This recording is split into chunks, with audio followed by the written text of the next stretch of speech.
Bienvenue pour cette nouvelle vidéo qui est la partie 2 de votre programme d'entraînement. Je vais vous présenter et expliquer mes 2 dernières séances de la semaine qui vous permettront de construire les vôtres. Si vous avez loupé la première partie, je vous mets une petite fiche sur l'écran qui est la vidéo de la semaine dernière à regarder à la fin de celle-ci. Ma séance numéro 3 sera composée d'exercices qui vont entraîner le dos et les pectoraux. Je démarre toujours par l'exercice qui me demande le plus d'énergie, à savoir les tractions pour développer la largeur du dos. Au niveau de la prise, elle est un peu plus large que les épaules.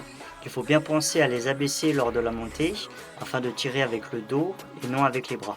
Dans cette vidéo, j'avais partagé la méthode que j'utilisais pour progresser aux tractions et pour éviter de trop me répéter dans celle-ci, je vous invite à aller la regarder. Mon temps de repos démarre à 1 minute 30 pour ce mouvement et il peut augmenter en fonction de la difficulté ressentie. Actuellement, il est de 2 minutes pour réaliser 6 séries de 5 plus 4 séries de 4, ce qui fait un total de 46 tractions durant la séance. Le deuxième exercice est le rowing planche, un exercice pour travailler l'épaisseur du dos. Je le fais en série moyenne entre 8 et 15 répétitions. Et depuis quelques semaines, je suis passé à 2 minutes de temps de repos. Si vous n'avez pas ce type de banc à disposition, vous pouvez surélever un banc classique ou bien réaliser l'exercice avec 2 haltères. Et si vous souhaitez vous procurer le même matériel que moi, sachez que j'ai fait une vidéo où je le présente avec les liens en description. Le prochain exercice est le développé décliné qui mériterait d'être reconnu pour aider les personnes qui n'ont pas la bonne morphologie pour le développé couché. Je fais actuellement 4 séries de 8 répétitions avec 2 minutes de temps de repos avec un peu de marge.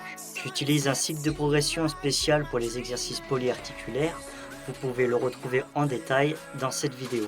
Si vous avez des difficultés à faire congestionner vos pectoraux sur les exercices polyarticulaires, il faut passer par un travail en isolation afin d'apprendre à les recruter. Ce qui est mon cas, alors je rajoute des écartés avec élastique en étant allongé sur un banc, qui est moins fatigant pour les épaules que la version debout. L'objectif étant d'isoler le travail des pectoraux, donc ne cherchez pas à avoir une grande amplitude, mais adoptez-en une qui va vous permettre de ne pas trop tirer dans les épaules et de sortir la cage. La différence que j'ai pu constater entre les élastiques et la poulie est la tension. Avec les élastiques, elle est quasiment nulle en position de départ et puis augmente lors de l'exécution et atteint son maximum lorsque les pectoraux se contractent. Alors qu'avec la poulie, la tension reste la même du début à la fin. J'en conclus que les élastiques sont mieux adaptés puisque la tension est très faible au départ du mouvement, donc peu de chances de se blesser aux épaules, et que si la tension est plus élevée au moment où les pectoraux ont le plus de force, la prise de muscle devrait être mieux garantie.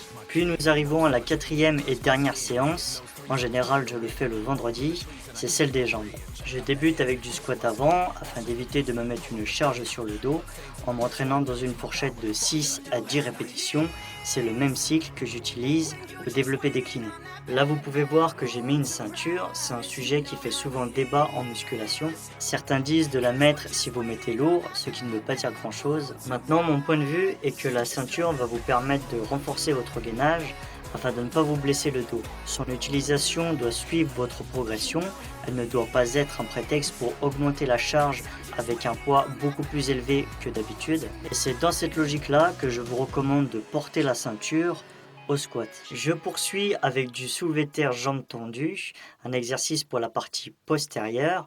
Je m'entraîne en série moyenne entre 8 et 15 répétitions. Et votre dos doit bien rester droit durant tout l'exercice et ne surtout pas s'arrondir. Sur ce mouvement, je cherche l'étirement des ischios en descendant jusqu'au tibia. Le prochain est le hip thrust, un mouvement que je réalise en série moyenne également. Je mets un rouleau en mousse autour de la barre afin de ne pas me faire mal au bassin. Et pour terminer cet entraînement bas du corps, je fais les mollets avec une ceinture de lest en allant jusqu'à 20 répétitions, un exercice que j'avais déjà présenté dans cette vidéo. Si vous pensez que mes recommandations peuvent aider d'autres personnes, je vous invite à partager cette vidéo, ça m'aidera à développer cette chaîne YouTube. N'oubliez pas de me mettre un pouce bleu, un commentaire et de penser à vous abonner. En attendant, je vous donne rendez-vous dimanche prochain, 18 h. Salut!